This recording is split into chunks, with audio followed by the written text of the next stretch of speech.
We've seen athletes committing themselves like they're in the career. It's not easy. C'est pas simple de faire la carrière et en même temps. It's not easy to have a career as an athlete, to talk about sport, to talk about peace. We have Benjamin BOUKPETI from Togo with us. We're going to talk about your experience. It's very interesting. You're still very active. You can do more Olympic Games. You're the first medal winner for Togo. How can you reconcile action as a champion when you continue to train, which takes up a lot of time? How do you set aside time for others? Well, indeed, it's a very good question. In my case, I belong to a team of athletes that works with the same coach, and the main value is to pool our skills, of course, to achieve better performance, but we also are committed to development programs in Africa. When I joined the team, it was being launched. We were launching a Canoe-Kayak club in South Africa, and black canoe and kayak sports people could train in Africa. And we went to work in South Africa. It was very important, very motivating to work with these young people who were fighting daily, doing their best. And people can really express themselves through sports. And I thus won my Olympic medal. By being committed this way, I was able to become a top-level athlete. I am very active still, and we create a real bridge between high-level sports and sports for all. In 2009, when I came to the first Peace and Sport Forum, I learned that sports was a right for everyone. That wasn't obvious for you. Well, it's a bit like human rights. It's so very obvious that we forget that it needs to be recalled.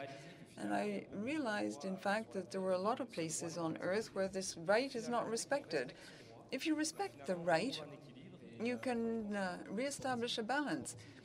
And I think that for sportsmen and sportswomen, it's wonderful. Before a victory away, you have to have a victory at home. With heads of state and heads of business, you can go to talk, but you have to be at home with yourself, at ease with yourself, before you can achieve victory in the outside world. Sportsmen, sportswomen are obviously interested in becoming committed to peace. Elite sports is tightly bound up with mass sport. Sports for all is the very base, and then this leads up to the elite. Of course, in our activities, in fact, we have great athletes. All sorts of different sports are represented, not just canoe and kayak. Sports represents a society at large, and each individual in society has his or her own beliefs, is motivated by different things, and I certainly don't want everyone to have to do canoe and kayak. Everyone should be able to find their own path to succeed in life. We've set up this program in Togo with major ambitions and hopes. Of course, it takes time to do things. We're not in a hurry, but we want to succeed. We want to do quality work. A good example of our team is an athlete. I was training with him at the time. We trained in South Africa, and he has become an Olympic champion. There was a Swiss man who didn't have the same aptitudes, perhaps, in the sport, but now he's training to be a pilot with Lufthansa. Sports can really structure people, create team spirit, and you have team spirit and individual responsibility. A team wins because each member of the team has fulfilled his responsibility and done his or her best. So, in fact, in Togo, you set up camps where lots of children from the same region come to do various sports, and then you train volunteers to act as supervisors. So there are these two aspects of sport. Yes, absolutely. The idea